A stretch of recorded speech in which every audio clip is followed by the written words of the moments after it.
Guys ഞാൻ എൻ്റെ ഉമ്മാൻ്റെ ഒടിയിലാണ്. അവിടുത്തെ കോഴിക്കളാട്ടത്. നിങ്ങൾ കോഴിക്കളെ ഇതിൽ കൂടെ ഇടുന്നുണ്ടാവാ?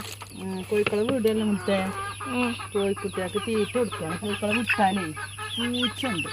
ആ പൂച്ചകളെ കൊണ്ടുപോകും. അരി കോഴിക്കുട്ടിയും കൂടി ഇട്ട് കൊടുക്കുക. കുറേ ദിവസമായി പോലെ വിട്ടാൽ പൂച്ച കൊണ്ടുപോകും. അപ്പോൾ ഇത്ര വലിപ്പമായിരിക്കും. കുറച്ചുകൂടി വലിപ്പമായാൽ വിടുക. അല്ലെങ്കിൽ നമ്മൾ കുറേ നേരം നിൽക്കണം, പൂച്ചനെ നോക്കി നിൽക്കുക. പൂച്ച ഭയങ്കര പ്രശ്നമാണ്. അപ്പോൾ അതുകൊണ്ട് തീറ്റ ഇട്ട് കൊടുക്കുക, കൂടടക്കുക.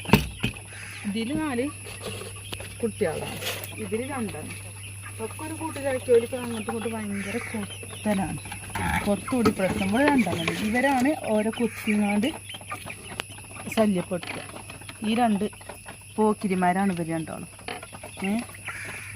പിന്നെ ഇതിൽ ഒരു 6 ഇവരും തന്നെ. ഇവർ പോക്കിരിയാളൊന്നുമില്ല, ഇവർ കൊത്തും. അപ്പം 3 ഇതിലാണ് ആക്കുന്നത്. കണ്ടോ, വിട്ടാലും ഇറങ്ങുമ്പോഴത്തേന് പൂച്ച വന്ന് ഇട്ടുകൊണ്ട് പോകും. അതുകൊണ്ട് വിടലില്ല.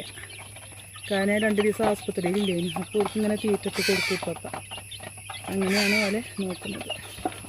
ഓക്കെ, അയൽവാസി വീട്ടിലത്തെ കരിങ്കോഴിയാണ്. അവരാണ് നമ്മളെ കോഴിക്കുളത്തേക്ക് വരുന്നത്.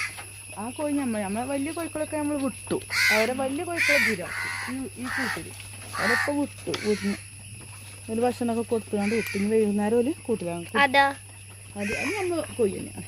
അതും കറി ഉണ്ടാക്കുന്നുണ്ട്. അവരൊക്കെ പോയി തിന്നാൻ പോയി വിട്ടു. വൈകുന്നേരം പോയിട്ട് ഓക്കെ. ആ ചെറിയ കുട്ടികളൊക്കെ കൊത്തില്. അപ്പോൾ ഇവൻ്റെ ഒപ്പം ഒരാളും കൂടി ഉണ്ട്. അവനോട് ഞാൻ കാണിച്ചു തരാം. ഇവനെ ഈ കൂട്ടിലാക്കാം. ഇവർ 2 ആ ചെറിയ കുട്ടികളെ കൊത്തിങ്ങാണ്ട് പിന്നെ പ്രശ്നമാക്കല്. എപ്പോഴും കൊത്തും. അതുകൊണ്ട് ഇവരെന്ത് കാട്ടി ഞാൻ ഇവർ 2 മാത്രം ഈ കൂട്ടിൽ ഇടും. ഇവർ 2 ഒരു പ്രശ്നമല്ല. ഒരു 2 സഹോദരന്മാരാണ്. പിന്നെ ഇവരെയാണ് കൊത്തല്. അപ്പോൾ മറ്റേ 4 കുട്ടികളെയും മറ്റേ 6 കുട്ടികളെയും ഞാൻ ഈ കൂട്ടിലിട്ടു. ഇവർ കൊത്തുമെന്നും അറിയട്ടെ. കൊത്താണെങ്കിൽ അവരെ പിന്നെ വേറെ ആക്കും. കാരണം പ്രശ്നം ഉണ്ട്, കൊത്തുന്നുണ്ട്. ഏതായാലും ഒന്ന് കുറച്ച് നേരം നോക്കട്ടെ, അടക്കട്ടെ. മനസ്സിലായില്ലേ? നിങ്ങൾ അവിടെ നിൽക്കും. കൊത്തിയാൽ നിങ്ങൾ വേറെ ആക്കാം. Okay, by.